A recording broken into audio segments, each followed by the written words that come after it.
All right. Well, welcome everybody to our CATISOL Teaching of Pronunciation Interest Group webinar today. Please introduce yourself in the chat. You can include your name and location, what kind of learners you teach, and what is it you might want to learn about segmentals and suprasegmentals today.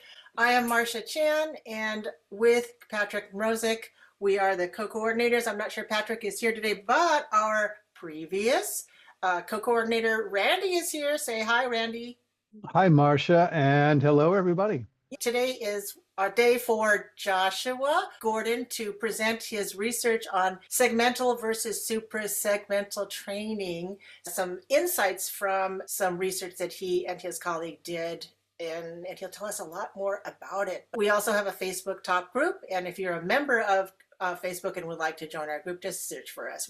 You'll find us when you search. We also have a Padlet, and our Padlet can be found at tinyurl.com. We have a chance for you to subscribe to our channel. The CATISOL channel is for all kinds of videos that we put out.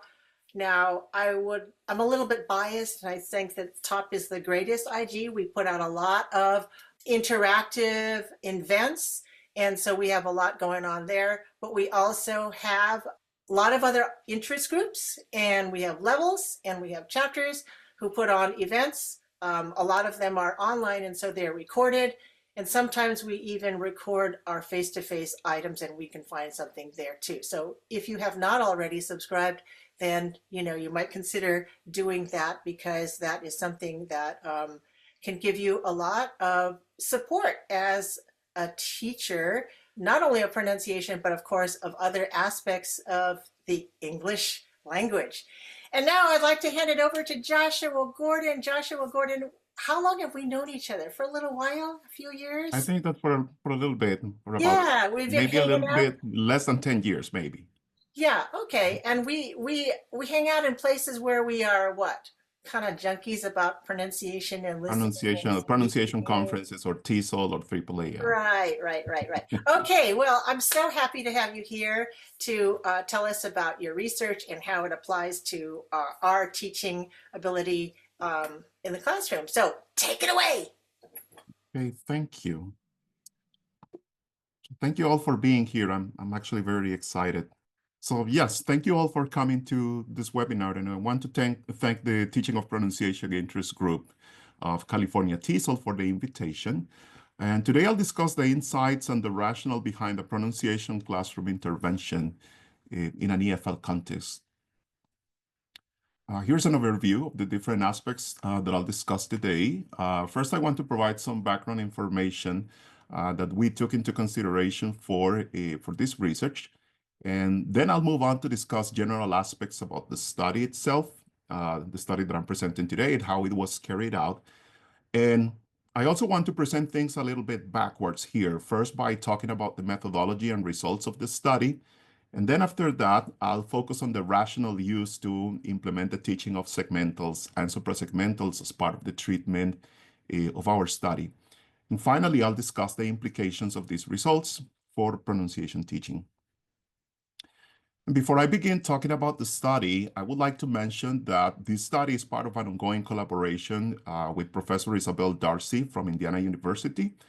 We published a couple of papers in the Journal of Second Language Pronunciation based on this study, one in 2022 and a more recent one in 2024, in which we list the details of the intervention for the 2022 study, which is what I would like to discuss today. So let me start by discussing some key aspects of research in second language pronunciation instruction that we took into consideration for the study. So different meta-analyses of research carried out previously have demonstrated that pronunciation instruction tends to be effective, and that the effects of explicit instruction can be seen in an improvement in phonetic and phonological accuracy in some cases, or in the perception of more intelligible speech. And this research has demonstrated that instruction could be effective even in learners who have spoken the language for a long period of time and whose pronunciation presents some entrenched characteristics. Some of these recent meta-analyses have also demonstrated the type of research scope of all these studies. Most of the studies carried out in research years have focused on the development of segments only, or vowels and consonants, whereas fewer studies have investigated the development of suprasegmentals or prosodic aspects like stress, rhythm, intonation, or a combination of both segmentals and suprasegmentals. One interesting aspect in research is that many studies are still guided by accent and nativeness principles, whereas very few studies have been based on intelligibility principles, or both nativeness and intelligibility principles. According to this narrative review published by Thompson and Derwin in 2015, in which they reviewed 75 studies out of 86 studies examined by Lee, Jan, and Plonsky in a meta-analysis. Another interesting aspect is also the focus of instruction in most research. In this same review of 75 studies, Thompson and Derwin found a tendency in most of these studies to focus on segmental aspects with 53% of those 75 studies. 23% of the studies surveyed focused on suprasegmentals or prosodic aspects, and 24% focused on both segmentals and suprasegmental aspects. And this was published 10 years ago already, but more recent meta-analysis suggests similar trends. For example, the most recent results of a much more complex meta-analysis by Saito and Plonsky seem to mirror these trends. Most pronunciation studies from 2008 to 2017 focused on very specific features, whether it is specific segmentals or suprasegmentals. And when I say specific features here, I'm talking about features in the speech signal, like measuring the duration of aspiration in voiceless stops, or the acoustic quality of vowels by measuring formants. Fewer studies, however, have focused on the development of global aspects of pronunciation like perceived comprehensibility, fluency, intelligibility, and accentedness.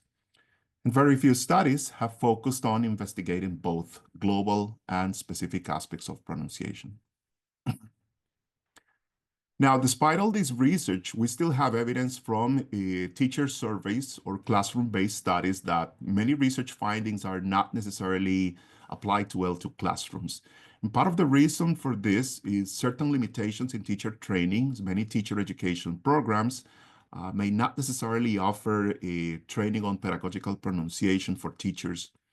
There's also the case that many researchers are simply not interested in pedagogical interventions, and they are more focused on the acquisitional aspects of pronunciation learning. So despite the advances in the field, we still have a gap between research and practice.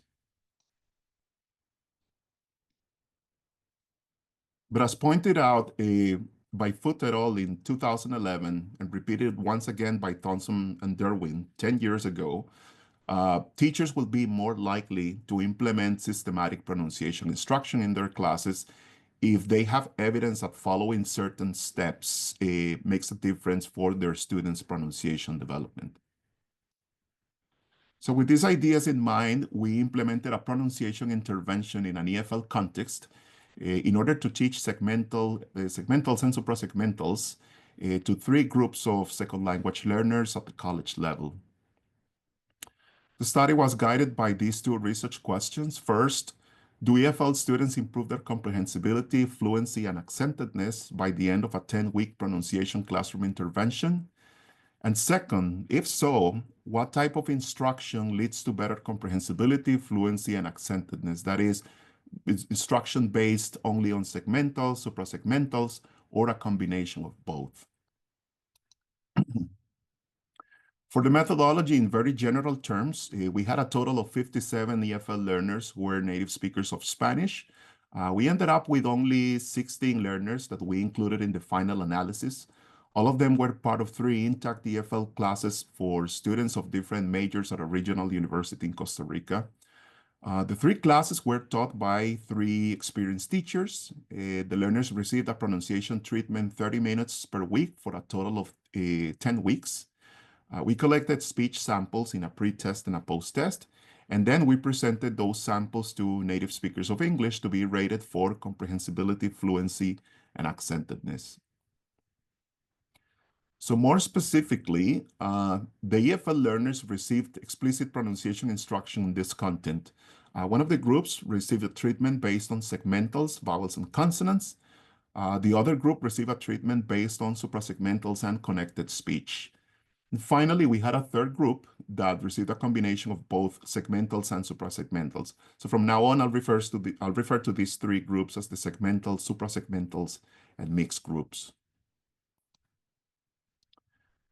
For our participants, first we have the EFL learners. They were all enrolled in 3 EFL classes at a small regional university in Costa Rica.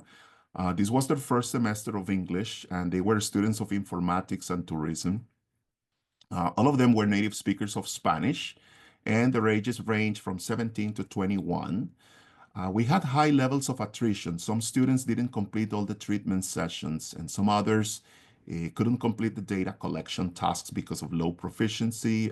Usually, many students in Costa Rica finish high school with low English proficiency, unfortunately. We also had a few students who had lived in the United States previously and who were already very proficient in the language, and they just wanted an easy A in those courses. So we had to exclude all those participants. And in the end, we were only able to include 5 participants from the segmental group out of 18, 6 participants from the suprasegmental group out of 22, and 5 participants from the mixed group out of 17.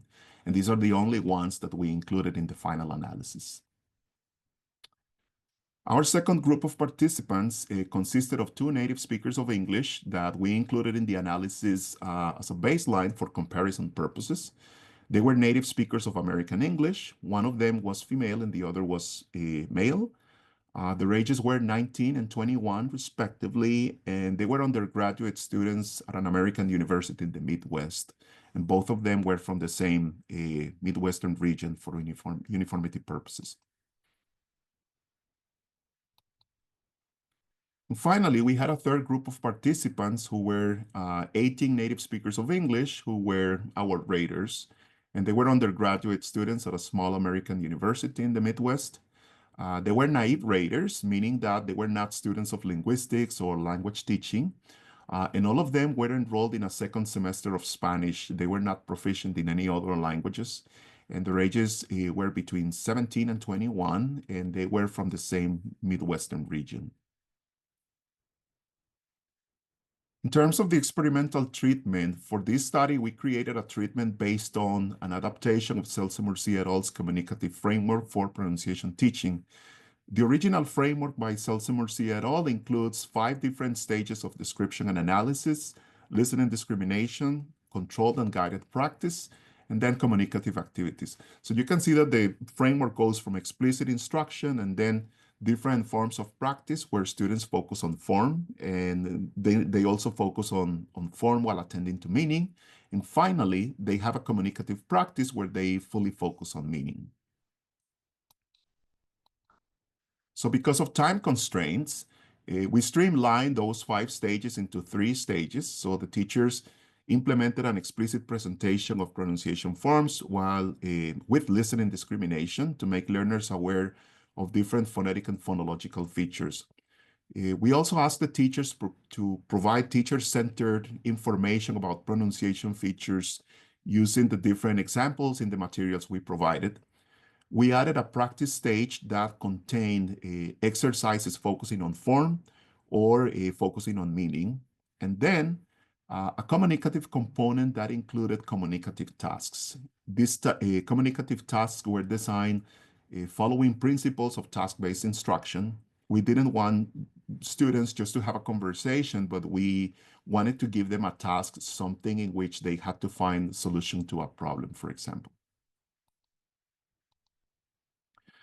As for materials, we created our own materials in some cases, and we also adapted materials from different textbooks, like the same Seltzer-Murcia et al. Textbook, Pronunciation Pairs by Baker and Goldstein, or Well Said by Linda Grant. We also included audio and video passages from interviews with both L1 and L2 speakers, and also passages from movies and sitcoms. We planned the lessons, and then we gave the materials and lesson plans to the three teachers, and they were free to adapt and deliver instruction in a way that they felt comfortable. So for the data collection, we collected spontaneous speech samples in a pre-test and a post-test.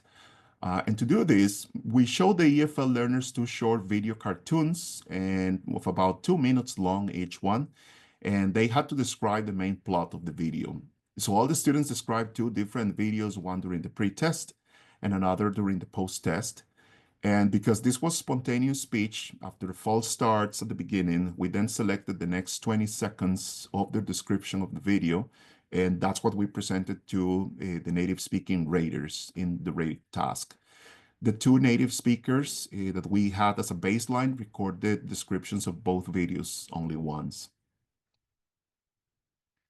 So for the rating task, we randomized all the speech samples recorded in the pre-test and the post-test. And we presented these samples to the 18 native speakers of English raters. First, all the raters watched the two video cartoons described by the participants, and this was done in order to avoid biased ratings during the first samples. And then we told them that they would hear different speech samples that needed to be rated for comprehensibility, how easy or how difficult it was to understand each sample. Also fluency, meaning the natural flow of speech without unnatural pauses.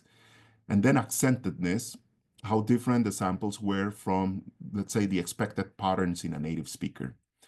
And to do this, we gave the raters 3 Likert scales from 1 to 9.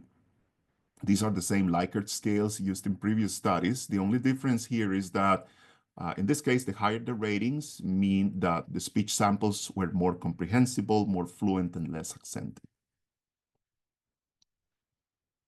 So here I have the results.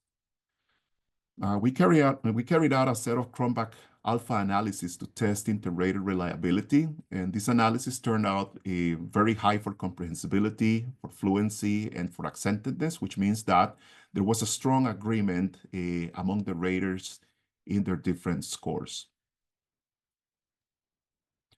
So these are all the raw scores. You got the mean ratings from pre-test and post-test, or times 1 and 2.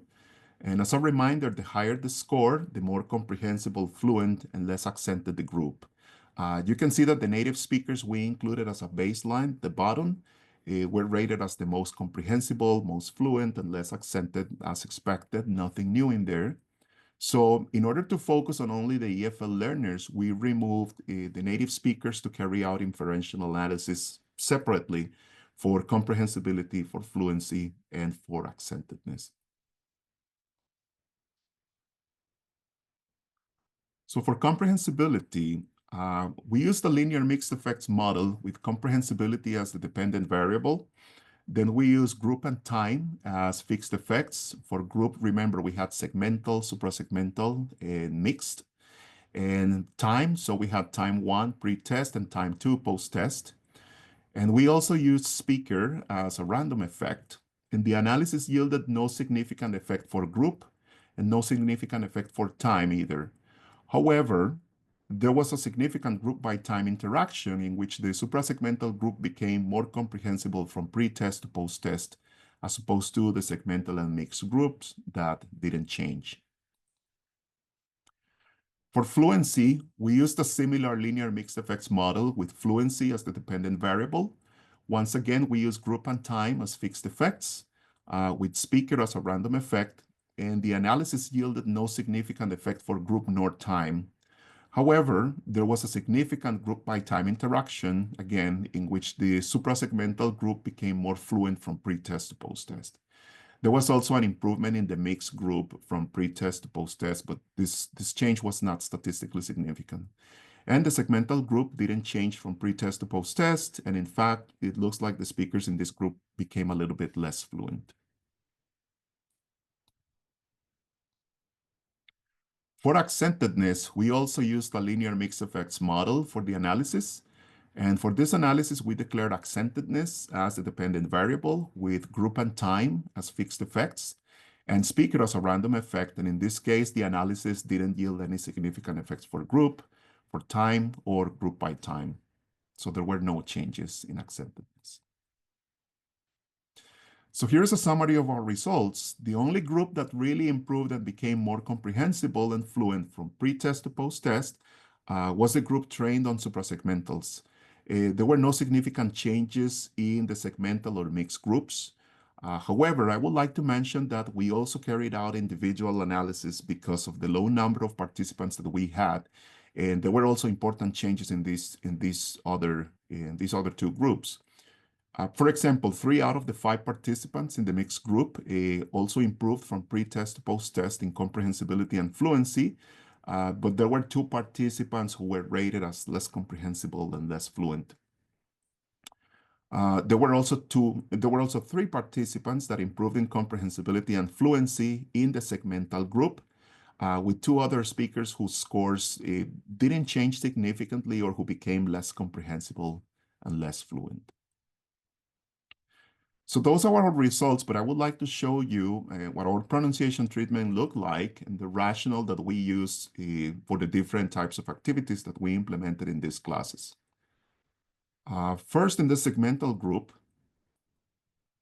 instruction for the segmental group started with explicit information about pairs of vowels or pairs of consonants.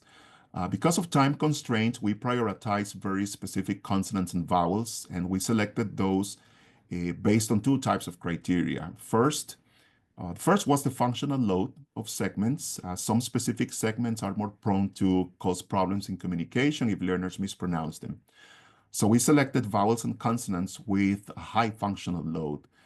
The second type of criteria we used was differences between English and Spanish, which was the native language of our learners.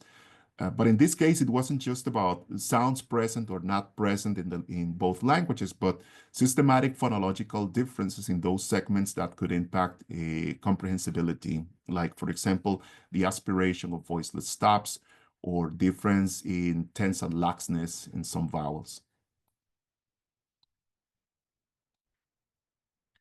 So we presented 8 different vowels and 6 voiced and voiceless stops. We presented sounds in pairs or in sets of 3 that could be confusing for students because of similarities and differences between English and Spanish. For example, vowels a, and e, or consonants ta and da. As I mentioned before, we also took into consideration phonological differences between both languages that could make differences in communication, like aspiration in voiced stops. So for example, we presented stop sounds ba and pa together to explain similarities in place and manner of articulation. But more than such similarities, we presented these sounds together to make learners aware of differences in voicing and aspiration in voiceless stops. So we asked the teacher to explain the importance of aspiration, as lack of it could make voiceless stops sound very similar to voiced stops in some cases. And to do this, the teacher used visual aids by presenting pictures with minimal pairs, and then the teacher provided explicit information about specific characteristics of these sounds. So here we have a sample of the sequence of the materials used. So first, presenting visual aids to make learners aware of the pronunciation of these 2 sounds, like in this case, pa and ba, and how it makes a difference in the pronunciation of different words in minimal pairs, such as pie and buy, or bear and pear. Then after that, the teacher explained differences in terms of voicing and explained that one of the sounds is voiced and the other one is voiceless. The teacher also got to present some other minimal pairs to make learners aware of differences between the 2 sounds. And it was up to the teachers to make learners, for example, repeat or not the differences between these 2 sounds in minimal pairs. As I said before, we created and adapted the materials and provided the lesson plans as a guide to the teachers, but they were responsible for implementing these materials in a way in which they felt comfortable. After this presentation of minimal pairs, the students got to see sagittal diagrams to study the articulation of the 2 sounds and how these 2 sounds are both bilabial and their difference is in terms of voicing. But then we also made sure that the students were made aware of other important features like aspiration in this case. So in this case, voiceless stops tend to be aspirated in a stressed syllable, but such aspiration is also deleted when there is an S sound before the voiceless stop. We also included some short listening discrimination exercises as part of the explicit presentation and listening discrimination stage. This is one taken from the textbook Pronunciation Pairs by Baker and Goldstein. You can see that here the learners have to listen to the words with these sounds first in isolated form, and then they have to listen to the same words with those sounds embedded in a phrase in context. After that explicit presentation and listening discrimination, we implemented some practice exercises. So the original communicative framework by Celce-Murcia et al. Makes a distinction between two types of practice. One of them is controlled practice, in which the focus is on form in controlled conditions. The other is guided practice, where the focus is still on form, but the learners also have to focus on meaning at the same time, which is to help learners start putting the form's practice under controlled conditions in a more communicative context where they have to focus on both form and meaning. So because of time constraints, we didn't necessarily make a distinction between these two types of practice. And sometimes we gave learners controlled practice, like in this case. Here, learners are supposed to work in pairs and take turns. One learner pronounces the words in the shaded boxes, while the other one writes down the words in the empty boxes. All the words are minimal pairs, as you can see. So this is controlled practice.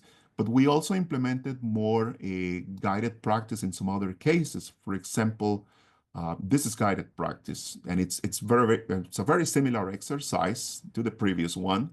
And here the focus is on form, yes, but at the same time, the learners have to simultaneously pay attention to meaning because the words are embedded in context.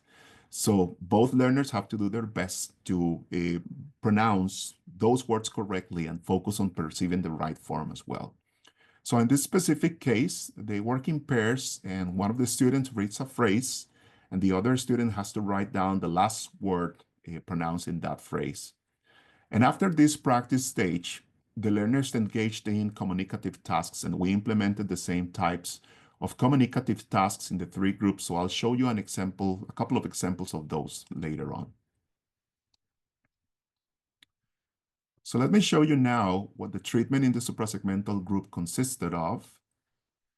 For the suprasegmental group, we selected suprasegmental and connected speech features for two reasons.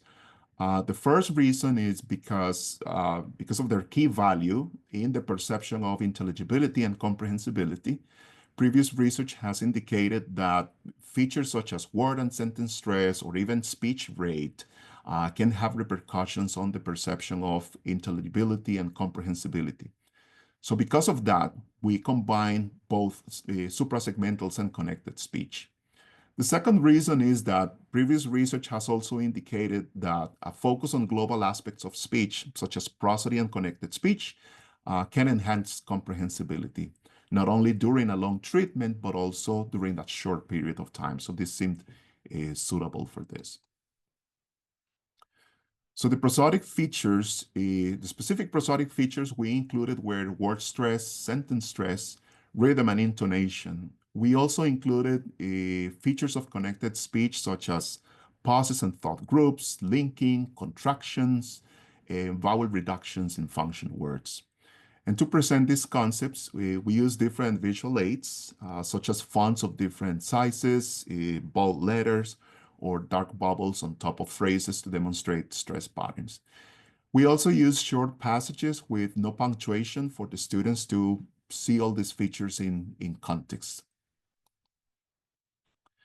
So let me show you just some examples of the materials we used for explicit presentation and listening discrimination. As I mentioned before, we asked the teachers to provide teacher-centered explicit information to make learners aware of different features. So here's an example of the materials used to explain the concepts of thought groups and appropriate pauses. We started instruction focusing on thought groups and pauses to make learners aware of the way larger pieces of discourse are organized into different groups of words that go together. And also, starting with thought groups seemed suitable to bring learners' attention to the fact that different suprasegmentals and connected speech phenomena happen inside each thought group. And this is something that the reason why I have the Joker in there is because the previous year, the students were obsessed with that movie and they came up with different quotes from the movie. So I incorporated that into the teaching. And it turns out that it worked. And so then in the end, it's something that we put in the treatment and it seemed to work very well. Here's some more information about thought groups to make learners aware that speakers place words into these message units or thought groups and that the message may change depending on where we put pauses, but also to make learners aware that pauses cannot just be put any way we want, right? They need to separate clauses that make sense grammatically. Here's another type of material, and this one was used to present the concept of stress by using visual aids. Here the teacher had to give teacher-centered explanations. Here's another example with some more explicit information about stress rules, and you can see that we used visual aids like different fonts and bold letters to make learners aware of stress in these words. Here's some listening practice again to make learners aware of these features. In this case, with the teacher reading the words from one of these two columns of nouns and verbs in which the difference it's in the stress. Nouns in this case get stressed on the first syllable and verbs get stressed on the second syllable. So after that, we implemented some practice exercises, as I said, for the segmental group. Sometimes these exercises were more controlled and at times, some other times they were more guided. So some exercises look like this, focusing on prosodic features or connected speech at the phrase level. This is an exercise we adopted from Grant's Well Said, in which learners work in pairs, reading one word from these pairs of nouns and verbs, in which the difference is obviously in stress. And then the other student has to read the correct answer based on the word heard, either the noun or the verb, depending on the stress pattern that was perceived. So sometimes we had exercises like this one, but some other times we used exercises with short passages, so with larger pieces of discourse instead of just phrases and sentences. For example, here the students had to work in pairs to analyze specific written passage. The teacher provided short scripts of a passage like this one without any punctuation marks for the students to figure out where to put pauses and thought groups. And once the students identified thought groups and pauses, they heard the actual audio and then they practiced reading the passage out loud while still paying attention to the thought groups and appropriate pauses. We use different passages from movies, sitcoms, interviews by famous L1 and L2 speakers of English that were well known by the students. This one is a passage by President Barack Obama. Sometimes we use passages from other speakers like former Costa Rican astronaut Franklin Chang or former Costa Rican President Carlos Alvarado, both of whom are L2 speakers of English, but who are very intelligible and comprehensible. On different occasions, and depending on the feature being studied, we provided the passage with the pauses and thought groups already marked so that learners could focus on other prosodic or connected speech aspects, but still paying attention to features that had been studied previously. These passage exercises were used to raise awareness of prosody and connected speech, as awareness of forms usually results in more comprehensible L2 speech. Here, for example, the purpose was for students to find words that should be stressed in the passage and others that would normally present reductions like function words. And after that, the students had to listen to the passage to check some of their answers, and then they practiced reading it out loud. Here's another example of a passage we use, and this is a former Costa Rican President Carlos Alvarado in an interview. So here the students had to look for different instances of linking. This one is solved already. And then they had to practice reading the passage and try to practice using appropriate linking. And after this practice, the students participated in a communicative task, which I will show you in some examples later. And finally, here we have the treatment for the mixed group that received instruction of both segmentals and suprasegmentals. Implementing the treatment for the mixed group was much more challenging than the other two groups because we needed to cover the same content as in the other two classes, as in the other two groups, but we only had the same limiting amount of time each week. So for this reason, we only covered 6 vowels and the 6 voiced and voiceless stops. We couldn't cover intonation as in depth as in the suprasegmental group. And to implement the combination of both segmentals and suprasegmentals, we use a technique of thought grouping promoted by John Murphy. So in this case, the teacher started presenting instruction about specific suprasegmentals or connected speech at the thought group level. And then the teacher directed the students' attention to the pronunciation of specific vowels or consonants that happen within the same thought group, that is the same suprasegmentals and segments that were studied by the other two groups. Now, we considered that this was appropriate because of 2 reasons using thought grouping. First, and as explained by Murphy, there are lots of pronunciation phenomena that happen at the thought group level. Basically, everything happens at the thought group level. So it was easier to bring learners' attention to different segmental, suprasegmentals, and connected speech features within each one of the thought groups. The second reason is that by using thought groups, we could focus on prosody or connected speech first, and then we could bring the learner's attention to very specific consonants or vowels, particularly consonants and vowels that were in the peak syllable.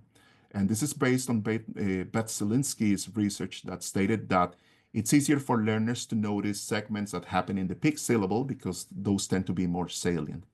So we did this systematically and on purpose, and you can see it in the graph here, first focusing on the thought groups, then bringing learners' attention to specific suprasegmentals or connected speech within that thought group, and then specific segments within the peak syllable in the same thought group. So let me show you some examples. So here's an example of explicit presentation and listening discrimination, and this is to present the concept of rhythm. So here the teacher provided a short explanation of how rhythm works and how different phrases, no matter the number of words, are supposed to maintain the same beat. Here there's more information using visual aids to show learners that we usually stress some words more than others, and that some words are more salient, right? And at the same time, the words that we don't stress usually go in the background because they are not that salient. So the vowels get reduced in this case, so that we can squeeze those in order to maintain rhythm. So here's a similar activity to the one used with the suprasegmental group. Here, the students have to work on this passage and identify words that could receive more stress within the thought groups and words that could be reduced as well. And after that, the students had to work in pairs, comparing their answers, and then they had to watch the video to confirm their predictions. And after that, the teacher used the same passage to bring the learner's attention to very specific vowels and consonants. In this case, vowels a and e. We extracted specific thought groups from the passage where the target vowels occurred in a stressed syllable to bring learners' attention to these segments, as vowels are longer, higher, and louder in these stressed syllables. And after that, the teacher provided a quick, more information, more explanations about the segments, in this case, differences between these two vowels and how they could change the meaning of words in minimal pairs. And after that, we had more practice. So in this case, more work with the same passage, in this case, to look for more words that contain these specific sounds, like these specific vowels. And then the students got to practice reading out loud, paying attention to the features that were taught before. So finally, we gave the three groups a communicative task. So we used the same tasks across the three different groups. And the purpose was for students to solve some type of information gap activity or some type of specific task. For example, here's one adopted from Linda Grant's Well Set. The purpose is for students here in groups to come to a consensus as to what specific 7 items from a list they will take with them in case of an evacuation for an emergency. And this is a task fully focusing on meaning, and there are different segmental and suprasegmental features in it that the students would have to use in spontaneous speech. Here's another one. And in this case, this is also a group work in which the students have to organize a dinner party, a farewell dinner party for coworkers in an office. But they have limited budget, so they have to decide what specific aspects they will bring to the party to still make it successful. So the students first work individually, brainstorming different items that they will bring to the party, and they list them here. And then they will have to work in groups to come to a consensus as to what 4 items they are going to bring to the party. So hopefully the purpose of this was to generate a more interaction focusing on meaning. But you can see that hopefully the students had to produce language in which they put into practice different segmental and prosodic features like stressing compound nouns, for example, like ice cream, paper plates, or reductions in function words as in dips and chips or cheese and crackers. You can see that there are also different vowels and consonants that will have to be used in here. So as I said before, we didn't want the students just to have a conversation. We wanted them to work on a task and find a solution to a specific issue, a task that could generate interaction. So to summarize the treatment, you can see that the treatment was different in terms of content. One group received explicit instruction on vowels and consonants. Another group received instruction on prosody and connected speech. And a third group received a combination of both. And with adjustments, of course, because there were also differences. The treatment with adjustments was similar in the types of activities, particularly in the types of practice activities and communicative tasks. So let's go back to the original research questions to discuss these results. So for the first research question, do EFL students improve their comprehensibility, fluency, and accentedness by the end of a 10-week pronunciation classroom intervention? First of all, we have to recognize that our results are very modest. We had a very small sample size. But according to these results, yes, there was an improvement on the part of the suprasegmental group. While there was no improvement in the segmental and mixed groups, some of the individual participants we tested showed an improvement from pre-test to post-test. These results suggest that in the short form, suprasegmental instruction may become or may be more effective in helping learners improve their spontaneous speech. But the results also suggest that explicit instruction can help learners to notice and become aware of L2 phonetic and phonological features, which is a key condition for pronunciation development to take place, as demonstrated by previous research. Now, it's important to notice what happened with the segmental group too. There was no improvement in this group. And our individual analysis demonstrated that learners didn't change that much from pre-test to post-test. And this is probably the result of the fact that these learners focused on segmentals all the time during their treatment. They also carried out tasks like the other two groups, but it's possible that just working on individual segments didn't give them a chance to develop more comprehensible and fluent speech because their treatment lacked the prosody of the language that the other two groups were exposed to. For our second research question, we asked what type of explicit instruction leads to better comprehensibility, fluency, and accentedness. And according to these results, it looks like a treatment based on suprasegmental seems to be the most effective, mostly in a short period of time. And this result is important for two reasons. One, because it confirms what has been claimed in previous studies, which is that prosody plays a key role in the perception of comprehensible speech. And second, because it confirms and gives more validity to our previous results in a study that we published in 2016, in which we got similar results. A group training suprasegmentals resulted more comprehensible after an intervention.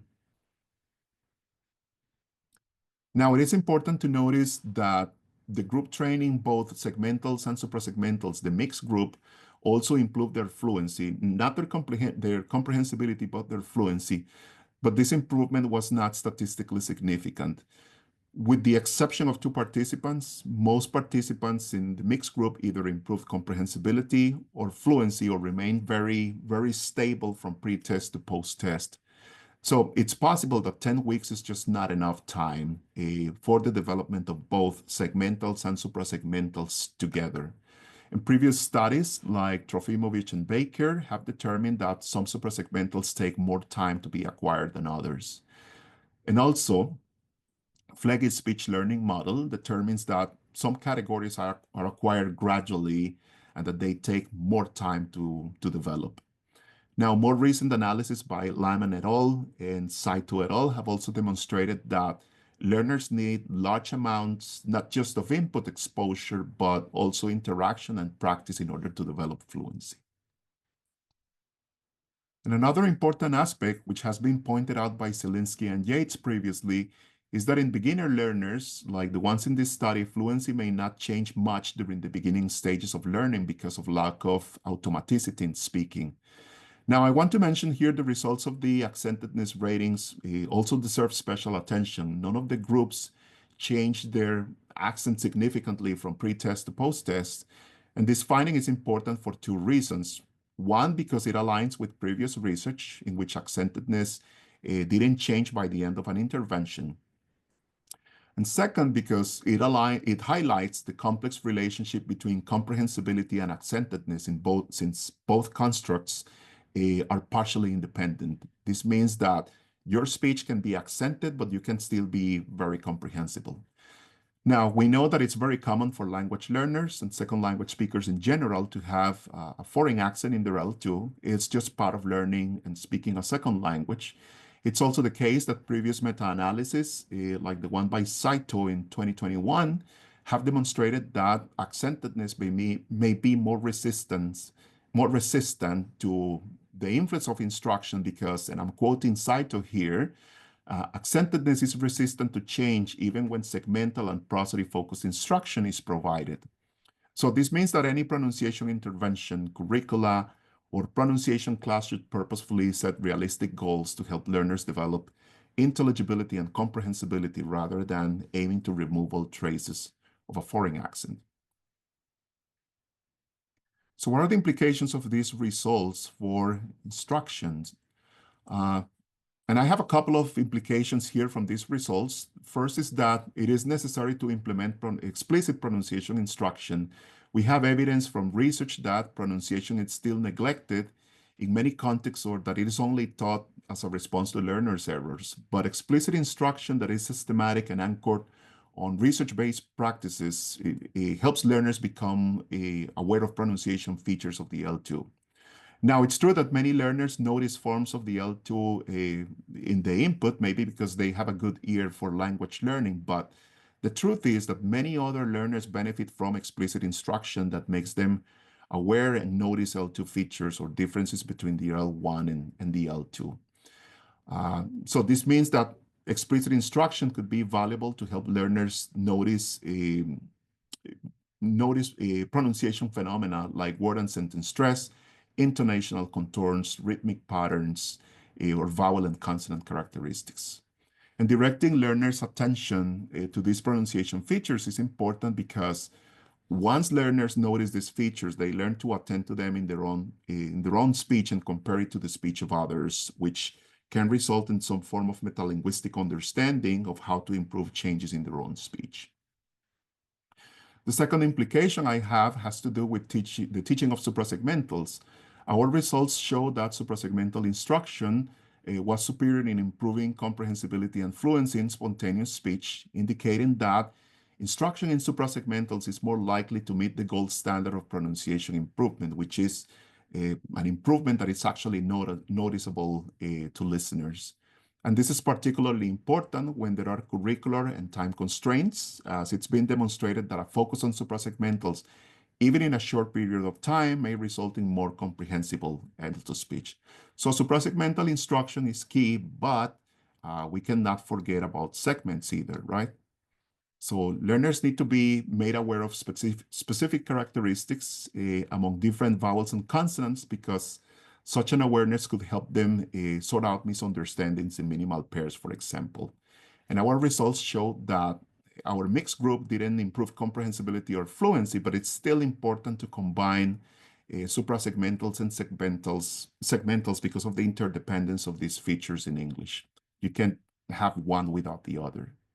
And in the case of segmentals, instructions should prioritize features that help learners achieve more comprehensible speech, including segmental priorities based on aspects like the learner's L1 background. So for example, maybe learners whose native language is Spanish don't need to focus on liquids R and L, but for learners whose first language is Japanese, this is a key contrast to work on. We should also take into consideration the functional load of different segments or specific segmental phenomena that could be problematic for learners, such as consonant clusters, aspiration of voiceless stops, or differences in vowels based on their acoustic quality. And I'm running out of time here. So before I finish, I would like to give a very special thanks to Marcia and Patrick and the entire CATISL Teaching Pronunciation Interest Group for the invitation and the opportunity to share these results with all of you here today. Special thanks to Isabelle Darcy and the Second Language Psycholinguistics Lab at Indiana University for support with this research and our ongoing collaboration. And special thanks to my colleague Lena Barrantes Elizondo for her key input. Thanks to all the participants at different stages of the project. Thanks to our collaborating teachers, Marianela Sandi, Sofia Mora, and Roger Segura. And last but not least, thank you to all of you in the audience for your attention. And I'll be happy to answer any questions that you may have now. Thank you. Fabulous. Thank you. Thank you so much. That you've really given us quite a lot to think about. And I can't imagine how you had your teachers teach so much in a short time. It's like, and I was thinking about all of the materials that you had to prepare in advance to give to the teachers, and then sequence them and tell them, do it in this order and do it with this, I'm just tingling with excitement about how you did that. Okay, now I'm going to let other people express their comments and ask their questions. So please feel free to open your mics and ask our speaker, Joshua, your questions. Works very well, but if you want the slides and the references, I'll be happy to send them to you. You can. Okay, yeah, I'm going to be sending out to everybody afterwards. All of you registrants, don't worry. I'll send you out a follow-up, as I always do after our seminars. So you'll get some information and links that will work. All right, so don't be shy. Come on, we're the talky people, right? We like to pronounce and teach pronunciation. So go ahead and raise your hand if you feel shy about it, or just speak. I have a question. What would be the best approach when you're teaching a integrated skills class that's actually not textbook bound? So I have OER I'm developing for my students, and just this week I decided, since we're focusing on the simple present for my low intermediate students, I felt it was necessary to talk about the pronunciation differences with the ending of ed at the end, for example. And so I felt that was a good approach to interject pronunciation, but now I'm kind of running out of ideas because I don't want to make it it's not a pronunciation class. So I'm trying to figure out how to integrate those concepts effectively. Yeah, no, I think it sounds like a good approach because it sounds like you're taking advantage of specific pronunciation features that you find in the materials that you're using already, and you're bringing learners' attention to those features. And that's basically what it's recommended. That sometimes, even if it's not pronunciation, you can still bring learners' attention to pronunciation features that are in the content, right? Because pronunciation is everywhere. So if you're teaching, for example, even if you're teaching something like grammar, okay, there might be features, as you said, like the final ed that you could bring to the learner's attention, or how to pronounce the final s in third person singular or plural nouns, for example. Even issues like at the thought group level, right? When our students read a passage, and so teaching learners, for example, where to put specific pauses, uh, issues like linking, very specific features that you could use from the materials that you have in order to bring learners' attention to that. So, Well, thank you, Josh. I appreciate that. Okay. Great question, and thank you very much for the response. And we have a lot of people who are lauding your presentation. Is there anybody else who has a question to ask our presenter? Just a quick. Yeah, go ahead. Sorry. No, yeah. First, thank you. I haven't been to one of these presentations in a while, so it was really enjoyable. Unfortunately, where I teach, we don't have a speaking or pronunciation class, but I do sneak it into our reading class, like as part of vocabulary. But I was wondering, have you found in your research or anywhere what level you think this type of work would have the most effect? Because I think you said in this one they were kind of beginner students, like what an intermediate group. Would you think you would see more like benefit to teaching suprasegmentals and segmentals? Or if they're too advanced, would you see you know what I mean? Is there a Goldilocks zone where like this teaching you would expect to see a lot of results? No, I think that for any group at any proficiency, you're going to see definitely some changes. So the fact that the students might be beginners doesn't mean that you cannot teach them pronunciation, right? Like you can start with very things. And these were beginner learners. Most of them were beginner learners. So you can see that there's still some improvement. Sometimes, obviously, because of the proficiency of the students, it's kind of difficult to do some of these things, but it doesn't mean that it's impossible. So I would say that by integrating little by little, like bringing learners' attention to very specific features little by little, issues like there is a changing intonation here. Okay, listen to these changing intonations, or linking, for example, or differences between two contrasting sounds. So yeah, even if they are beginner learners, obviously with more advanced learners, there are some other issues, some other features that you could make them more aware of.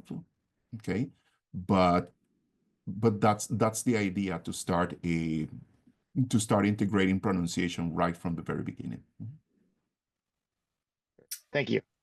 All right, that's excellent. Thank you. Our time is up. And so I'd like to thank you once again for being our wonderful presenter, and thank you for the audience to be such active participants. Some of you are already on our list, but if you haven't yet joined our list, this one is specifically to tell you when we're going to do our next presentation. We do have information that goes out in a lot of different forms and in different modules and different places, but if you want specifically what CATISL topic is going to be putting out, then please join this specific e-list. And don't worry, we're not going to spam you. We're just going to tell you what is coming up. Also, remember that you can subscribe to the CATISL YouTube channel, which has a lot of different IGs, levels, and chapters putting out videos to share with our teachers.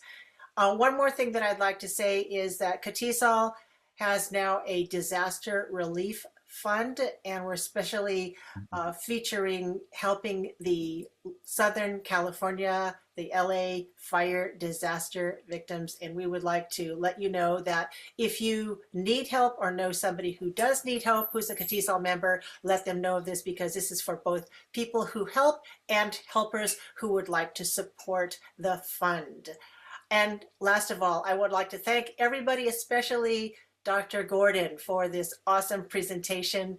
And we hope to see you again. We'll be online in April. We will be on the ground at TESOL Long Beach next month. That's March 18th through, 21st? And so we hope that many of you will see you, many of you there. April 11th will be our next topic webinar. So keep that in mind, and we'll be sending out information. Thanks again.